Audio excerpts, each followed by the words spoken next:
China is saving the world from the coronavirus, at least according to China. But does the world believe them?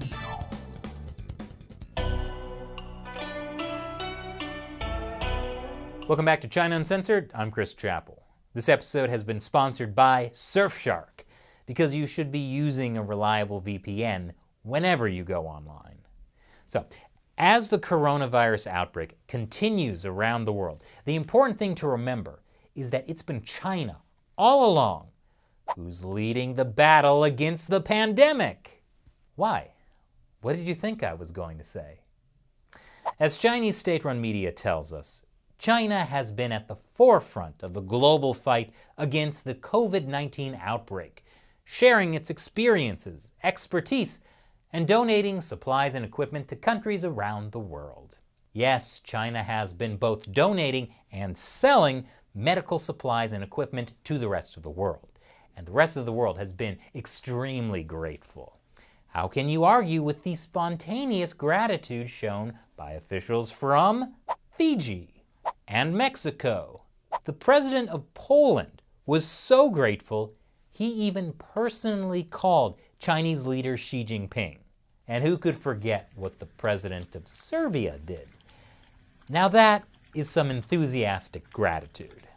Yes, the Chinese Communist Party seemed poised to turn the whole, whoops, we covered up a deadly disease outbreak and unleashed a global pandemic that's killing people and destroying economies around the world, to actually, we're the ones who saved everyone by buying the world time with our responsible stance. And we're leading the battle against the pandemic. Yes, the Chinese Communist Party's attempt to claim global leadership using the power of face masks almost worked. And then they went too far. Reports are now coming out about how those donations came with some strings attached. In fact, Beijing demanded praise in exchange for medical supplies. Often, Chinese officials tell counterparts abroad that they must publicly thank China in return for the shipments. Take the case of that phone call from the Polish president. According to the U.S. ambassador to Poland, Poland would not get the medical supplies unless the president made the phone call.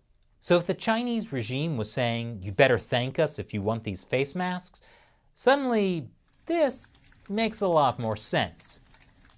Never mind, that's still going way too far. I mean, they can force you to lick their boots, but you don't have to tell them it tastes good. But the Chinese regime isn't just looking for praise for giving other countries face masks. Chinese diplomats have also been pressuring other countries to praise them for their coronavirus response just in general. For example, Chinese diplomats approached German government officials in an attempt to encourage them to make positive statements on how Beijing is handling the coronavirus pandemic. The Chinese consulate even reached out to a Wisconsin state senator asking for praise. Okay, now that's starting to look a little bit desperate. By the way, we interviewed Senator Roth about how the Chinese consulate contacted him, as well as his memorable response. Check it out on our podcast, China Unscripted. So, the Chinese Communist Party isn't the friend who just comes over to help you out when you're in a tough spot. They're the friend who Instagrams a photo of themselves outside your door with flowers, then makes you thank them on camera so they can add you to their story. So how well is China's coronavirus propaganda working? Well, you can definitely see some of those propaganda messages making their way into mainstream media, like the idea that China bought the world time. But there also have been articles calling out China's propaganda, even from unlikely sources. There's also been more and more backlash from other countries, including many countries in Europe, and in the developing world as well. Now, the Chinese Communist Party is pushing their propaganda hard, partly because they, like most authoritarian governments, are control freaks. But they also legitimately fear a global backlash because of the coronavirus pandemic. In fact, An internal report presented to the party leadership shows that global anti-China sentiment is at its highest since the 1989 Tiananmen Square crackdown. Ironically, it seems that the party's own heavy-handed response to that fear is leading to further global backlash. We'll have to see where it goes from here. And this episode has been sponsored by Surfshark. Surfshark is a VPN that protects your identity when you go online. That's important since the government and your internet service provider may be tracking everything you do on the internet. And if you're in an authoritarian country like China, the police can even come arrest you for what you say or do online. That's why you should install Surfshark on your mobile phone, tablet, and computer. With one account, you can connect as many devices as you want.